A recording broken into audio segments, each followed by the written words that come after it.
wacky bits. Hey guys, MBG here with a look at the new Citadel technical paints. These just released today. I think it's November 15th. I'm not very good with dates, but we'll go with November 15th. So there's 6 new technical paints, as you can see here. They're pictured. We've got the technical Nergal's Rot, the Dry Riza Rust, which is basically, just for sponging and things like that. Another Blood for the Blood God, which is basically like a super formulated kind of blood, like a red with some gloss in it. Then another technical Aurelian, what is this? Agrillian Earth? I don't even know what that means. Anyways, and then we got Typhus Corrosion and Nilican Oxide. Whatever, pardon my pronunciations there. I don't know some of those words, but I do my best. Anyways, so it's a very versatile line here, because you got basically like a paint with a gloss, and you've got a dry. Then you've got basically a crackle kind of type deal. Then you've got a wash, and then you've got another wash. So it's a very interesting and eclectic mix of paints and things to use in order to take your models basically to, pardon the pun, the next level.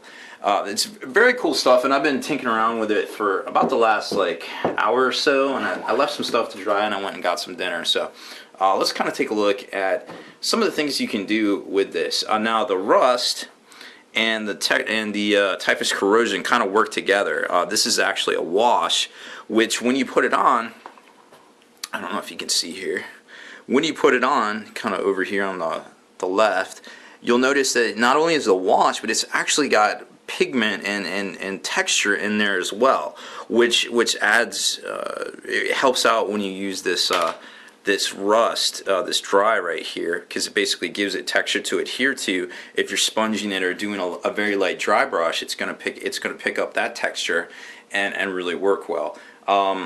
So those are pretty cool. And then you've got, of course, the Nergal paint right here, which is just basically, slime, Nickelodeon slime for, any other term is irrelevant. Then you've got this cool crackle, which basically you apply it to a base and then allow it to dry for I guess about 30 minutes to an hour, and then basically it crackles and you can dry brush over that so it looks like a broken wasteland, and you can do all sorts of effects with that.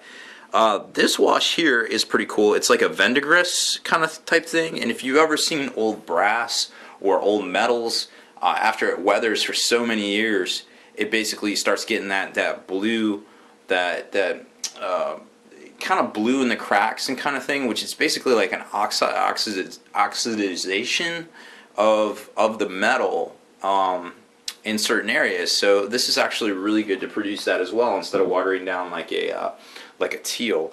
And then of course you got the Blood for the Blood God, which is a great substitute for mixing up all sorts of different blood, and it's the right consistency. So you can do the little flick method with your brushes. You can kind of flick it onto to models. You can draw it in streaks. You can add it as blobs. It's very versatile. It's a very cool paint. So let's take a look here. Let me reposition my chair, because I'm not used to getting into the tabletop here. So I just wanted to kind of show you guys a few things. So first off, we've got the here's just a normal Citadel base here. And what you can do with the technical, the Aurelian Earth, is it's just basically very simple. It's just a normal kind of layer paint, just a normal paint. You just want to grab it.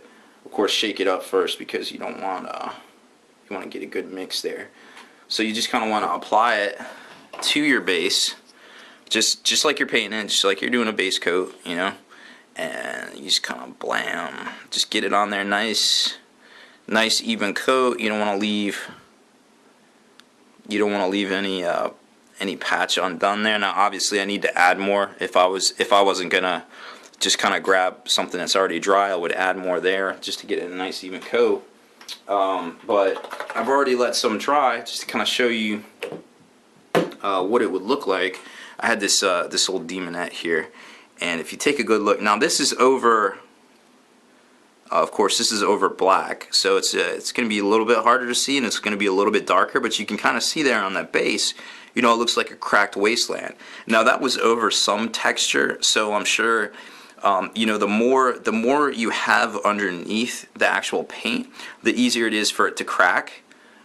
Because if you just do it on like a normal, just like a normal base, like I did right here, this is already dried, of course. But you can kind of see it kind of cracked, but it didn't really crack because I just did it. There was no paint underneath it. It was just straight on the base. So you definitely want to make sure that you got some sort of texture underneath it for it to kind of elevate and for it to dry underneath. So you get a nice crackle right there. So that's a pretty cool effect. Obviously, you don't have to spend a lot of money on resin bases and things like that, and you just hit it with some dry brushing and you're off to the races there. Very cool effect. Second up, I wanted to show you the, so this is just like a random vampire count zombie, and this is a good model because we're going to get in there with some slime. We're also going to get in there with that technical, like I was saying, the corrosion wash right there. Definitely mix it up so you get a good application there. So what this does is, again, it's a wash, so you want to make sure you kind of get a nice good coat.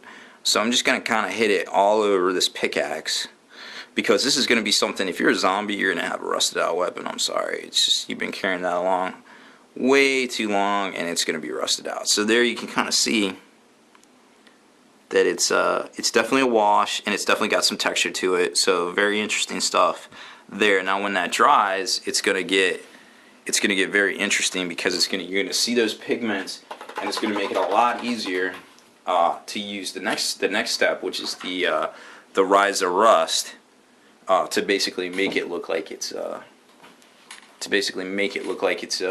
been weathered and beaten down and things. Let me see. Okay, so I've got this ladder right here that I was kind of playing around with from some of the old terrain. So as you can see there, it's basically already dried, and you can see that it's a texture as well. So what I'm going to do is I'm going to take a piece of just a piece of foam, and I'm just going to basically get it inside here. Now this is your normal dries. I guess there's about 6 or 7 of these in the current 135 paint pot line.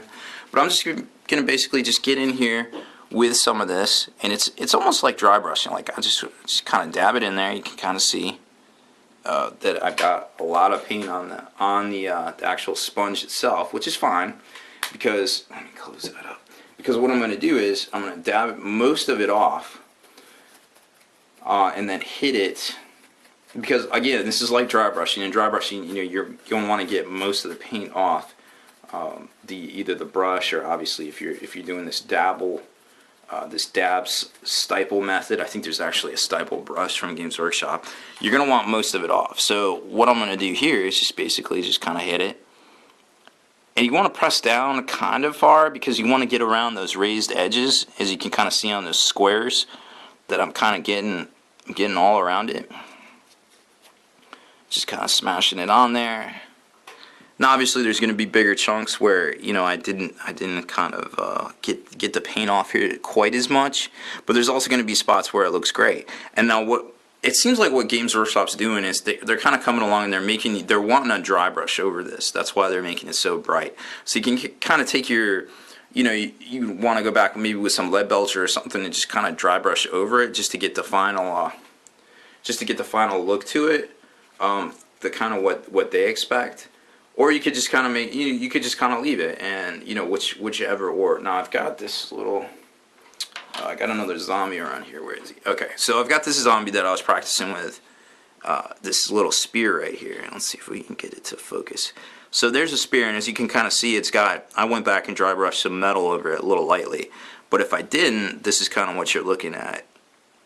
And you can kind of see the sponge over that wash. So it's very cool looking. You can do that on vehicles, you can do it on weapons, you can do it on almost any sort of metallic detail or finish, or you know, things like that. So very cool to see. Like I said, these technical paints are definitely pretty neat. So then next up, let's see, that was basically like the only combo of them. Now, I guess you could throw in this this glaze, this Fendigris kind of glaze right here, just to get that extra weathering effect. And what I did was, I want to show you. Let's see. Let's put that over some of this rust on this ladder. because like I said, it's just a wash. So I'm going to shake it up. And normally you want a big fat dry brush or like the GW wash brush, whichever. They're both pretty much the same. One's multi-purpose, one you have to buy separately, but whatever. So I'm just going to kind of take it and I'm just going to kind of put this wash, you know, just kind of all over where I just sponged on. So if you're trying to make it look super weathered and rusted, once this dries, you can maybe do a little light dry brush of metal over top of it, or just kind of leave it as is, whichever you prefer. I kind of show you, I already have both done. Let me rinse this brush off here. Okay, so on this side, I've already pretty much done that. I kind of did like a full wash on the bottom there, you can kind of see it, and towards the top I did a wash and then a light dry brush over top of it. Now granted, I didn't quite do all the metal work like I should have. I didn't have all the colors, honestly, but that kind of gives you an idea of the different kind of effects. Like, you know, this is straight, this is with the wash over the over that new technical paint, and then this is with a dry brush back over top of it. So that kind of gives you the three areas. And obviously on bigger surfaces, you know, it might pull and run different. And then of course, let's see. So there we got that, where I just basically just washed that work that I just did right there. So it's a little bit watered down, it hasn't dried yet, but that kind of gives you an idea too. So there's lots of different options depending on how crazy you want to get with it and things like that. So there's that right there. And then we got up next, of course, is the Nickelodeon slime, the Nergal's rot, and that's pretty neat stuff. Now I noticed with the test figure I did, it kind of dried pretty thick. So what I'm thinking is you don't want to put it on quite as thick. So let's kind of look at one of these guys here. Here's the pickaxe guy from a minute ago. Okay, so what I'm going to do is I'm just going to kind of load up the brush here, and we're going to go right in there for those intestines. And because I used this stuff already, I'm just going to kind of spread it out a little bit, and just so it doesn't bunch up and look like a big conglomeration of slime, basically. So you can still kind of see some definition there of the intestines, but you can still also tell that hey, it's kind of grody. So when that dries, it's going to be nice and glossy, have lots of green on it. And let me show you the one model that's already dried. Now, like I said, I probably used a little too much, and it kind of looks like a donut of slime. But there you go, right there. If it focuses in, autofocus, go. There we go. So like I said, it's a cool effect, but you can't see a whole lot of definition there, unfortunately, and it isn't like you can dry brush over it or something like that. So you want to be a little careful when you use this stuff. Maybe not get so much on top of the detail, but definitely stay in the crevices and things like that, because that kind of looks dumb. But you get the kind of the idea there, definitely. So let's see. Next up, we did the earth. Oh, so last up we got the blood for the blood guy, which I have splattered all over my hand in case you haven't noticed. I got a zombie here. Here we go. So I got this guy right here, and what's nice about this stuff is obviously it's got a little bit of gloss into it, and you can kind of, like I said, brush it as streaks, or you can put a big blob like on his kneecap right there, or on his face where I kind of streaked it. It's kind of hard to see. There it is, focusing. Or you can kind of dab it, like I kind of flicked it on there, but unfortunately all I had was the brush, so I didn't have anything like a toothbrush or something like that, so it was a little bit harder to do, but you kind of get the idea there with those drops. You can get all sorts of crazy blood splatter effects. So very cool stuff. I definitely think these 6 paints here are definitely worth picking up if you like the Citadel paints. You can use them in conjunction to basically make all sorts of different effects and things like that. So I definitely recommend picking these up. I mean, it might set you back like 20, 25 bucks, something like that, but cool stuff, and definitely worth getting, in my opinion, because definitely haven't seen something like this in a while. So hopefully they continue to keep putting out these great hobby products. So that's pretty much it from here. Thanks for watching my review of the new Citadel technical paints. Spiky bits.